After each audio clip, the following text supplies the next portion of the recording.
From TPN at Technophilespodcast.com, I'm David Geisler, and this is the Technophiles Podcast. First of all, piracy is a crazy issue. Just the idea of paper votes getting sent in is a crazy issue. And then just kind of simple fact of creating and mailing thousands and thousands of DVDs to people. This Tuesday, David, Tony, and Krista-Lee talk about Google's gift to Emmy voters. After the break, they all discuss a user-submitted story about paradoxical crystals. Somebody thank Louis McManus because this is the Technophiles 253rd episode.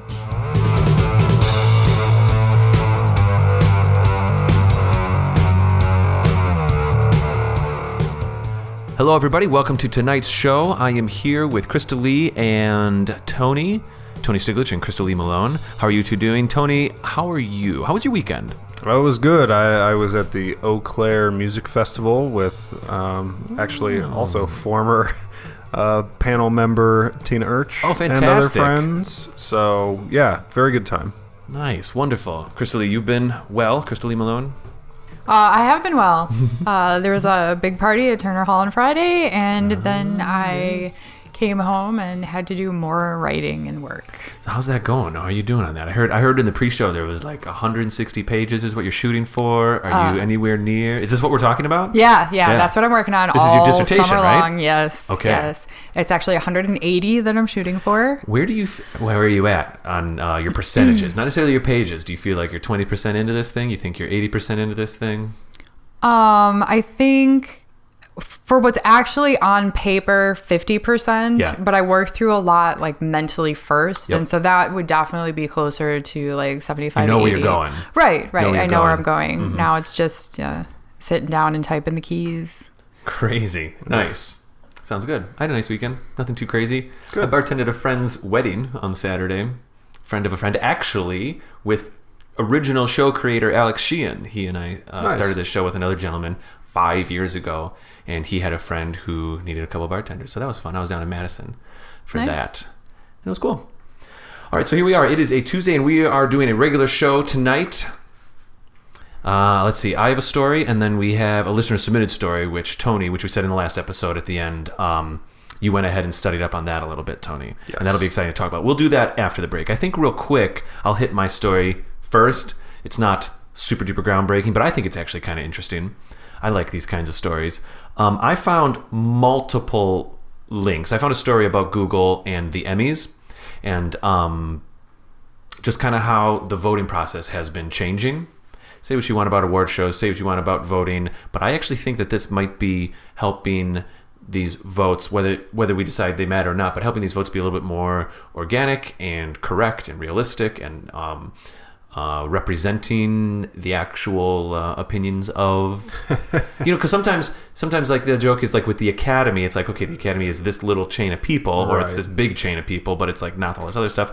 You get it. So anyway, so Google, what I'm going to talk about is I specifically, I guess I'll source a brief article that I found on The Verge, and it was titled, Google is giving Emmy voters a very exclusive Chromecast. But basically, I just Googled Chromecast and Emmys and found a whole bunch more information, and so I'd like to talk about it.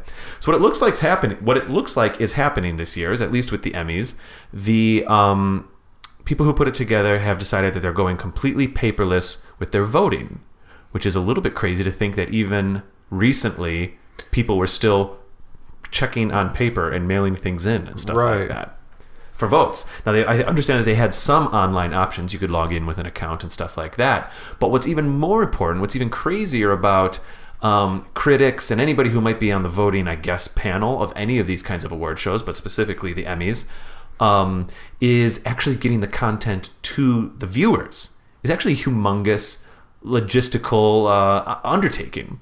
I never really thought about it before, because we as traditional consumers kind of think like, oh, well, you see the show and then you talk about the show, right? Like, you know what I mean? But there's a lot of times where content has to come out ahead of time. Content has to come out somewhat exclusively. Maybe it's not out on DVD yet, or out on Blu-ray, or out digital, but they still get a copy. So in the past, they would send out a bunch of DVDs, either with watermarks on them or encrypted DVDs. I actually found out really quick that back in 2004, I was actually going to save this fact for later in the story, but back in 2004, everyone who was a judge or a voter for the Emmys received a very specific DVD player, and it was considered an Emmy voter's gift, quote unquote. So it could play regular DVDs too, but it also had a little encryption code in it, a little encryption chip in it that could play these specific DVDs. Okay, fine. The thing about piracy is that there's always going to be, every time you come up with another way, there's going to be another person who then counter does it, and it's really just, it's a little bit like, what is it, with viruses in medicine, you just got to keep tricking, and hopefully you don't trick it into a place where it becomes super awesome and stuff like that. You know what I mean? Yeah. You're like, I'm behind this tree. Oh, fooled ya. I'm behind this tree. Fooled ya. Until the virus is like, well, guess what? Now I have super long arms and I can get you from both trees. And you're like, oh no, that was the worst plan. That was the nicest way to describe a horrifying epidemic, I will say that. Hey, can't find me behind this tree. How's your antibacterial hands? Okay, so anyway,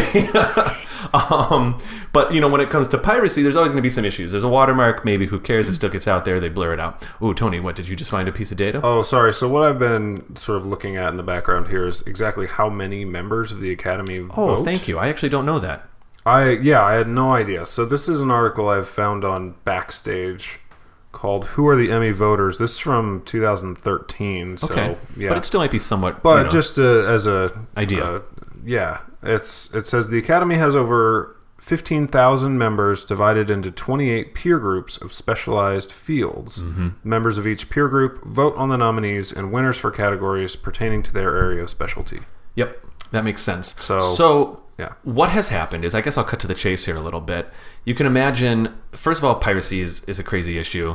Just the idea of paper votes getting sent in is a crazy issue. And then just kind of simple fact of creating and mailing thousands and thousands of DVDs to people, just so they can say, yeah, I like this one, I don't like that one. Like, it was a big deal. Yeah, you're looking at 5-ish nominees in each category, over 15,000 people, depending on how many categories, in 28 different groups. A DVD is not necessarily only one show or one episode. It can have a few on there, but this becomes a real thing fast. Yeah. So what has happened is, I understand that Google and the Emmy board, Academy members, they've gotten together and they've decided, Google has decided with them that they're going to give Chromecasts to every single voter.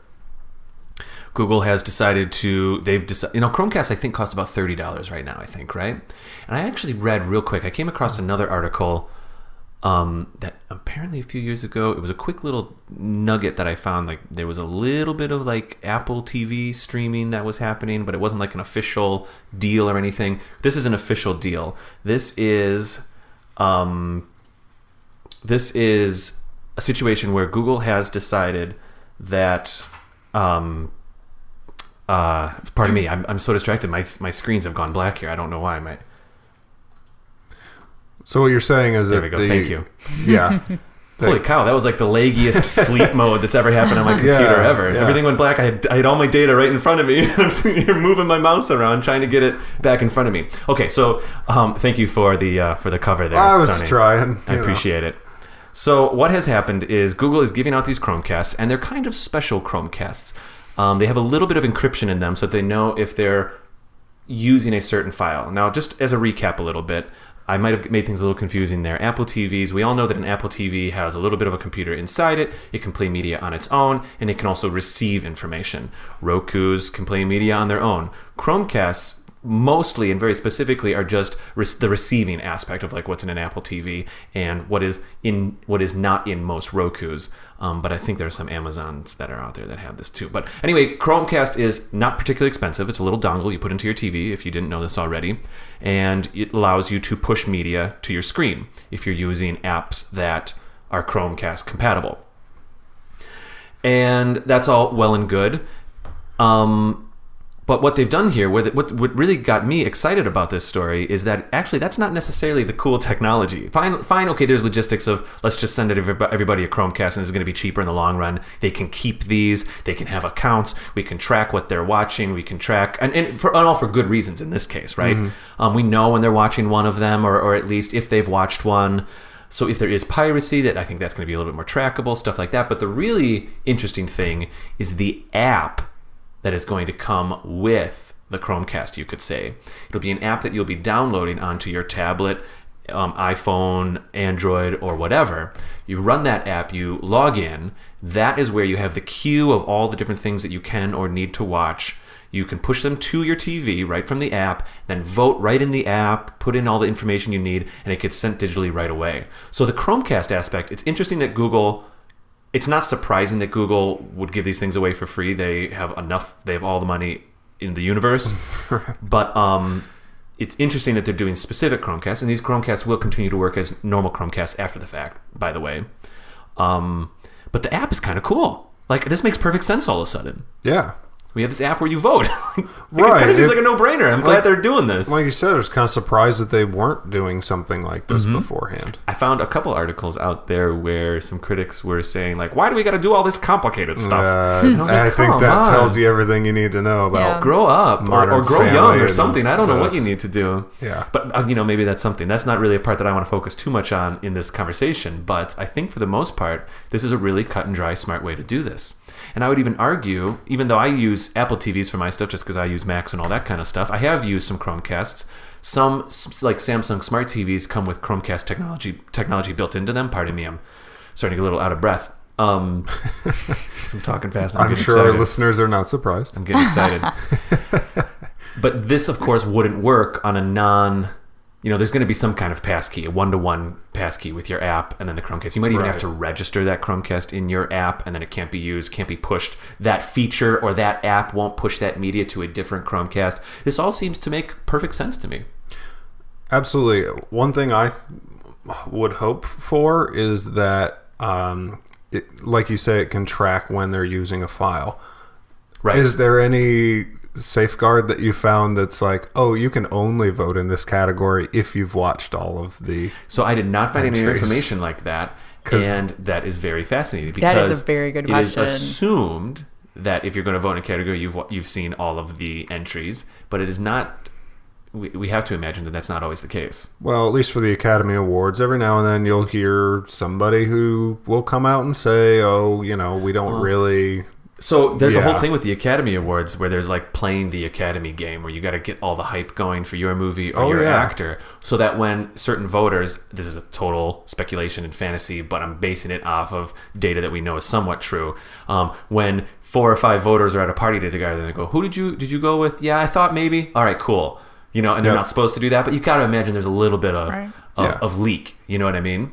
I think that's fascinating, Tony, and maybe they could incorporate something like that. Maybe this first year, they wouldn't do something like that just to make it super easy to use and all that kind of stuff. And maybe it's not as much of a thing with the Emmys or, like we said, with piracy. I mean, so many of these shows are out there that stealing a TV show, it's stolen. So something I thought about too is, fine, we have all this encryption or this one-to-one connectivity with the Chromecast and the app and all of that. That's all very interesting. I actually looked for this information. I couldn't find it. What happens after the signal is coming out of the Chromecast? Could someone, I'm serious, like just put it into a screen recorder and then continue to the TV? I couldn't find if there would be a little bit of a watermark of your account on there. Yeah. Sometimes you can have special output devices. Maybe one of the special things about this Chromecast is kind of like in the olden days with those DVD players that wouldn't send the signal if they could feel that they were going through a VCR. Remember when that was a big thing in the 90s? Sure, yeah. Like it just wouldn't play. It could feel if it was getting a direct signal or not. I would expect or hope that there's something like that going on, but I really don't know, I have to admit. Yeah. Anyway, I just kind of wanted to bring that up. I think it's cool. I think I personally live a life of non-physical media. I'm all digital media with my books and my music and my movies and everything. And I'm very happy in that situation. And my games these days, actually, now I think about it. I only really, with the exception of the occasional Nintendo game, which you have to buy physical, pretty much all my games I buy on Steam right now. And the thing that's most interesting about digital media, if I may comment on this real quick, is theoretically anyway, you never have to upgrade. If you're upgrading, it's just a codec or it's an export or it's a something. You don't have to buy the next system. I actually bought a game on Steam the other day. No, not the other day, like the other month, I have to be honest. And I knew that on the computer I was going to be playing on, I was going to have to scale the graphics way back. But I was like, I kind of want to play it and I just want to get a feel. So I jumped in for a couple hours, basically put it down to like Nintendo 64 quality graphics.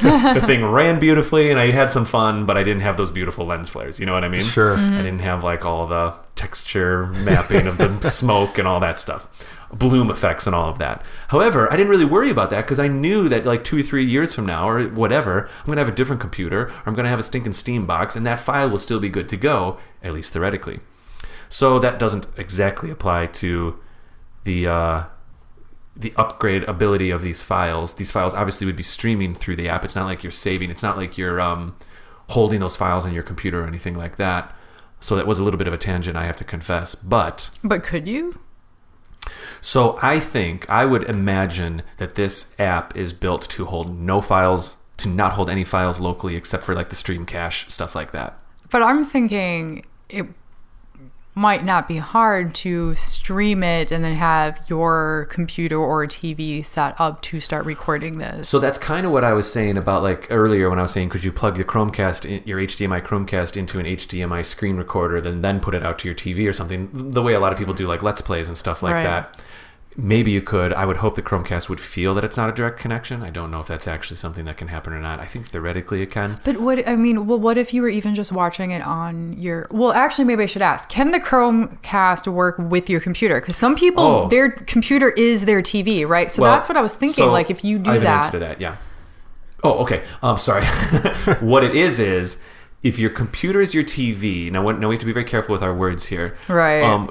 When your computer is your TV, are you actually saying that some people have monitors that they have their computers connected to and also their TV source plugged into? No, what I mean is I'm talking about people who essentially don't really have a traditional TV, right? They watch Hulu or YouTube or whatever. That's me. I don't have normal television. All right, so that is your TV experience, right? So you're right. I should be careful with my words here. So now if you have somebody like that, and maybe this is a dumb question, maybe somebody who's in the academy would have a TV, but I'm wondering if sometimes we wonder, would they be able to put the Chromecast into their computer, which is how they experience movies? Right. Well, I guess if you had a piece of hardware that had an HDMI input into your computer, remember the Chromecast is not. It's an antenna. It's almost just a digital antenna that feels one another. Right. It's no different than any of these other Wi-Fi things that connect to things.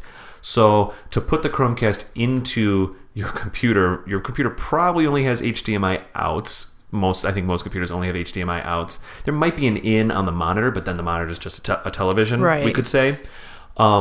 But I do have a little bit more information on that. I'm actually kind of glad you asked this. One of the other things I did find when I was reading a couple different articles about this is that a couple years ago, there was a trend with like a lot of the indie films. They simply wouldn't have the money to make all of these discs, and they would only release them as like a file that you get an email, you click, and you got to watch it on your laptop. And some voters were saying half my viewing experience is on a laptop these days. This is why they're excited to still sit back, see it on a big screen if that's, whatever, if that's how they feel that they need to experience it. So my answer to you for that is I don't think that a Chromecast could do much getting plugged into a computer unless you had an input, a custom build on your computer that had an HDMI input. You had a screen recorder inside your computer, which isn't any different than using one of these like Elgatos or something like that anyway. So I think no. But it raises an interesting question because now can people not log in and look at their independent movie on their laptop? Does that have to get put through the app? I think I would answer that with, it doesn't matter. I just realized it's still just a digital media. That independent company that wasn't going to spend $1 million, $5 billion on discs still isn't, and it's just getting routed through the appropriate channel now. Now, perhaps that app, you can still watch it on your screen of your phone. I don't know. Maybe you can't watch it on a laptop. I am not going to trust a voter who's watching a movie on their phone. Right. So I think this is. So I get all of just this. Putting it out there. All of this is circling around the idea of get the content, bring it to the voter in a secure way, move it to a screen in a secure way, and we're all saving a little bit of money along the way. And then of course Google has said, well, yeah, that's fine. Use our Chromecast. That's cool. Yeah. Well, we're not saving money, but. Yeah, no, I understand that this whole thing was like, and we're going to get it in a secure way in the privacy. And my question was literally me figuring out how to break that. Right. I'm like, how? Right. Like, if they sent me that, how would I save it to my hard drive? Well, you'd probably, as I said a few times, you'd probably try to put it into like a screen recorder and have it just be, have it feel like the raw signal or something like that. Because if it only goes to the Chromecast, you can't bring it up on. I like breaking things. Your computer screen. I get it. I drive everyone crazy with that. I'm just saying. Playing board games with me is a pain in the ass. I'm just saying I answered your question, Krista-Lee. And you did a great job. I'll have to, think of. There are ways. Piracy always finally catches up, but for now, I think this is a pretty good plan. And I don't actually think the big, huge battle here is necessarily privacy. It's really, let's not spend $1 billion on getting these things to everybody. Sure. There's a lot of variables. Things can get lost in the mail. Things can not get mailed correctly. There's a lot of crap, and this is a way to make it all more efficient. Sure. And then maybe I'm starting to repeat myself, so I think we'll go to break. Actually, I should say one thing before we do that. Not that I'm looking to steal the media being sent out to the voters. This is totally just a geek thing of, if I can break things, I can understand how they work. Just throwing it out there. Well, we would have to get all the way down into breaking the actual encryption on the Chromecast. The custom encryption. I'm just saying encryption for all, for the sake of this story that's existing in these custom Chromecasts that are getting sent to people. I'm sure I don't have time to do that while writing my dissertation. I'm going to let this one fester in your brain a little bit. We're going to return to this. I don't know. So these things actually got sent out yesterday. So maybe as a follow-up, I'll see if I can find some information how it's working for people. And Krista-Lee, I'll be sure to tweet it to you. Thanks. All right.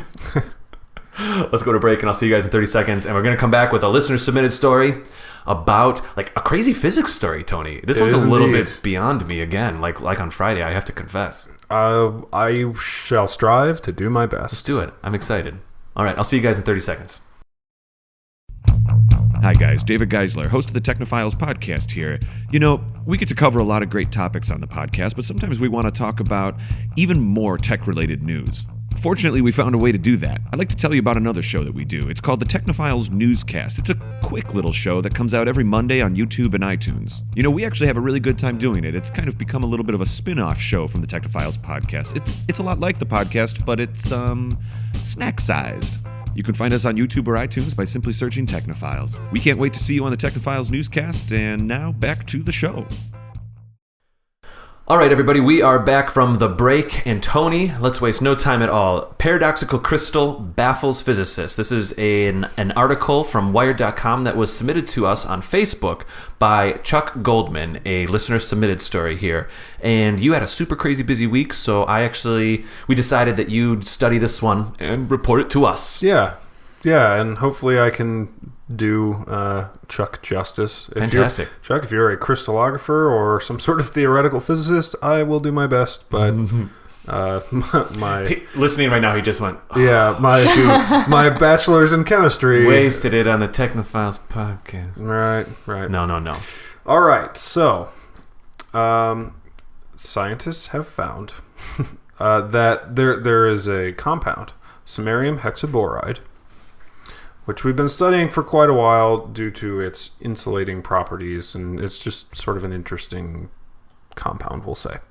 What we've come to find is what we expect is that at very low temperatures it acts as a very good insulator. Right.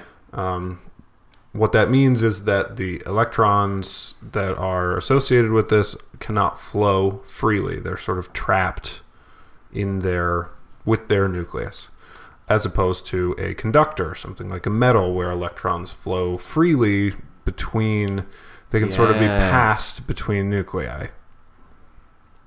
So we expect this at very low temperatures. We're talking negative 200 Celsius-ish, that it's a good insulator, and it is.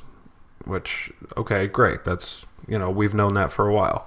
But what they've done now is submitted it to a magnetic field, and what they're showing is that when this field is present, it exhibits the properties of a good conductor, which is the exact opposite of a good insulator. So this compound is both an insulator and a conductor at the same time, which sort of shouldn't make sense. One might say it's like a paradox. It is indeed. It is baffling physicists. One might say it baffles the physicist's mind. So what do they think is going on here? I mean, if the electrons aren't moving, I don't want to jump right in. But. No. The short answer is we don't know. There are some hypotheses. I like hypothesi. That it's these sort of what you'd call higher dimensional black holes. They're going that route.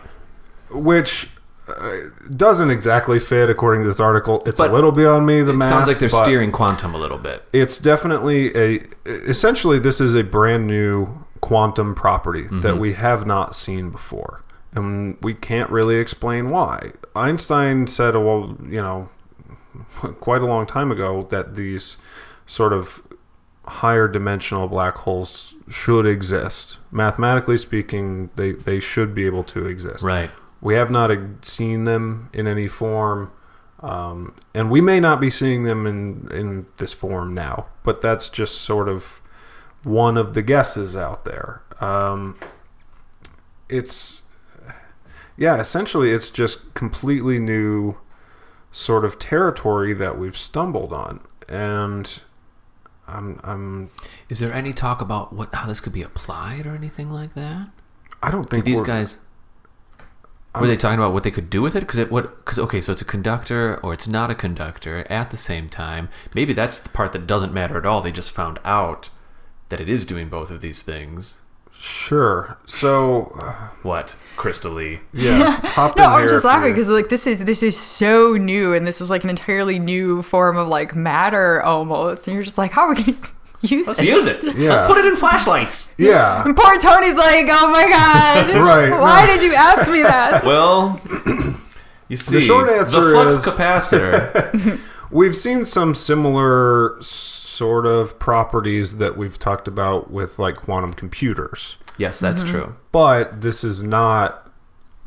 It's not that. So it could have some property with that. Excuse me. But this is one of those things where we have a formula. I'm unfamiliar with this formula, but it's the Lifshitz-Kosevic formula. You're familiar with it? No, I'm unfamiliar with it. And it's essentially about how metals should be, or electrons should behave in metals, if I understand correctly. This just does away with that. It doesn't fit. We've never seen anything that doesn't fit this yet. Well, and let me just throw out here real quick in case anyone is thinking this while they're listening. It's very important that it doesn't fit, because otherwise the possibility would be that the sample got contaminated. Yes. Like with some other metal, right? Interesting. So this actually kind of proves that it was not contaminated, because it's also not fitting this property of metals. Right. So if it was some sort of other existing metal that was contaminating, we would, yes, that would throw off some of the readings, but not this formula. Right. It would apply to any contaminant that's available. So, I mean, to me, it's fascinating. It's just, we're not sure. I mean, it was just sort of stumbled on. This poor fellow who was studying it. I'm sorry. I'm actually assuming. Oh, wait a second. No, I'm talk assuming about it's this. a fella. I remember hearing some of this in the check. pre-show. We were gabbing about this a little bit. I didn't mean to genderize this, though. I apologize. I'm not finding the researcher. Pardon me. The researcher who was studying this basically was expecting it to do one thing and then was just scrambling. It says they were scrambling to salvage their directorial project by measuring a less interesting property instead, and just sort of came upon this. They, and a lot of the great scientific discoveries of all time have come from these sort of oops moments where we saw something we didn't expect. In fact, most of them do. Now, you were just reading from the article on Wired.com, right? Yes. Written by Natalie Walchover. Correct. I mean, unfortunately, I can't even draw conjecture about what this would be applied to yet. It's exciting because we can't. I mean, who knows? I'm going to be a little, at the risk of sounding a little silly, I'm going to ask some questions here. Is it that like they can't account for that all the electrons are in one spot, they're not moving to the next, so then it must be electrons in another universe that are doing it, another dimension that are doing it. Is that the direction they're going? Because that's kind of like the Happy Meal version of the quantum mechanics stuff that happens a lot, you know? So what is happening is when they super cool this material, the electrons are, and put it to this magnetic field, the electrons are actually orbiting at a radius of about 1 million times larger than they would expect it to. Okay. Even going into this experiment. Yes. Right. I see. Yeah. So they expect it essentially to hang around its own nuclei, but it's 1 million times further away than that. And so the idea behind the higher dimensional black holes is that it's actually orbiting the black hole and not necessarily the nucleus. And that black hole might be not showing up, but we'll say showing up for the sake of this episode because it's getting so cold? Well, a lot of times you just have to sort of super cool this material or superheat material essentially put it under extreme conditions to notice or be able to measure these kinds of things. Things. Sort of quantum effects. Yeah, that is true. Even the quantum computer. We did a story on the quantum computer about a year ago, and it was like the computer itself was the size of a person's fist, but it took an entire factory building just to get it so cold that they could basically slow down all the electrons and stuff. And that's one of the biggest barriers to entry to that kind of technology right now is that the operating conditions are just not feasible. Theoretically, we're doing pretty good. Yeah. You know what I mean? We talked about quantum computing a little bit on the newscast a while back, and it was kind of the big thing is like theoretically it's working, but there's no way to make it practical yet because they don't live long enough, or it was like even a couple years ago it was like, oh, we made it work for 1 second. Right. You know? Okay, great. That's really cool. Right. I mean, when you're talking about things at the quantum scale, you are getting into femtoseconds and things like we've talked about a couple times recently. So it's, I mean, in theory, it could open up a whole new branch wave. So you didn't of electronics. You didn't happen to notice in this article now I'm just being kind of curious, if as it comes back to room temperature, do these electrons start to come back into a position that they would expect? Was there anything in there about that? When we took a short little break here, that was what I was searching for. That was why I had you guys, because there's no information in this article about how the material behaves at room temperature. It just seems to be sort of, just a crystal. It's sure. But you did a little Googling, and I hope you found something? No. You didn't? Unfortunately. Okay, I don't know if there's anything spectacular about it at room temperature, honestly. We have photographs here where it appears to be basically a solid. Yeah. Thing. This is a little... I was not necessarily specializing in inorganics in my studies. So when I see, samarium hexaboride, I expect that to be an insulator. Right. But what that means at room temperature, honestly, I couldn't tell you. So I just want to let you know, since I've been sitting here quietly looking at my computer, I actually tried Googling M theory and the samarium hexaboride. Together about the Tony's dimensional. the only one who can say right. Trying to see if there's any information about your dimensional question. Yeah. And unfortunately, I'm not coming up with anything because M theory is just giving me a whole bunch of scientists with the middle initial M. Fascinating. Great. Great.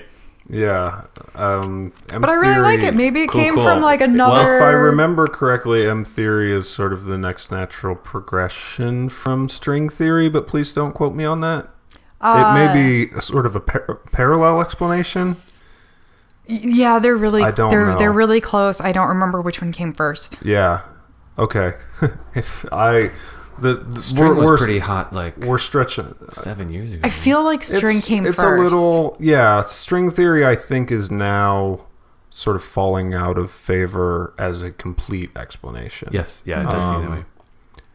yeah, we're testing the boundaries of the podcast, the science podcast that I listen to. This is a hard science article, or at least a hard science topic. It's It cool. is. It's the least really we can do, interesting. because we are at the end of the day basically a technology show, but the least we can do is say, hey, look at this thing, it's cool, and invite other people to go learn even more about it. Yeah. Well, here is a suggestion for what they should study next. If they find more evidence about the whole like higher level black hole thing, start testing for a device that you'll put this in, open a wormhole, we get jumped to the next side of the galaxy. I know I'm being a little silly, but you know what? You start with silly and you end up Star Trek. With sliders. Oh. With Because sliders isn't silly. Well, because in all okay, seriousness, so- think about how much tech we actually have now that originally came from Star Trek. Just saying. No, you're right. There's a lot of like... Yeah. There's entire like papers out there about how the two... fiction and then how science fiction and science work off each other. A lot of times there might be a fantasy item that gets made, and all it takes is a couple scientists going like, "Wouldn't that be cool if that existed?" Yeah. You know what I mean? And then vice versa. Yeah, I mean, at the risk of annoying all of our actually physicist informed listeners, you gotta. I mean, you're talking about. There's got to be some sort of energy that is being. I mean, it's being these electrons are reacting to some sort of force, energy, something. So maybe I could be way off base, but tapping into that in some way. Maybe wormhole's not the most far-fetched thing. Ultimately, I think in the end, this could have. Actual soon or sooner than the wormholes, right? Timely implications for these sort of quantum computing electronics, though, for sure. Yes, I agree. Well, this article specifically was sent to us by Chuck Goldman, and it was on Wired.com. You can find this article on our Facebook page, and we'll probably have links to it in the show notes as well. And I think that's our episode for today, guys. I'm ready to get going. Nice little Tuesday here. Krista-Lee, if people want to tweet you about everything and anything, or perhaps their wormhole adventures, they can do that on Twitter at Gamer Anthro. Fantastic. Tony, if people want to yell at you about how wrong you were, and honestly, I would welcome it. I'm very interested in this, and I'm sure there are plenty of well actuallys to things that I said. We always welcome well actuallys because it only means that everybody learns more. Yeah. We're just a casual podcast, and it would be even more exciting to learn even more and more. So people could get in touch with you on Twitter I'm at Tony_Stig. Fantastic. Well, people can find the actual show on Twitter at Technophiles Pod, or go to Facebook and iTunes by searching, or find us on Facebook and iTunes by searching Technophiles, or go to our actual website, technophilespodcast.com, where they can find the show notes for this episode, all of our other episodes for this show, and some of our other shows. For example, the Technophiles newscast, which we all enjoy doing, which is comes out 3 times a week. It's a short little video show that comes out on YouTube and also shows up on our Facebook and our actual website. And since I'm just on a roll here, people can go to Tumblr for all of our behind the scenes action, and Vine for all of our hilarity. Just all of it. It's kind of funny because all of our Vines, you only get them if you know what we talked about in the episode. There's a lot of Vines that we have out there where we're making fun of a thing we talked about in the episode, and I'm sure there's people that are just like, what? Just out of context, like, yeah. That was not a pie in the face. But anyway, guys, we'll see you on Friday. And I guess that's it. People can find me on Twitter, David Geisler. I'm Raptor Paint. Have a good night, everyone. See you, Dave. Good night.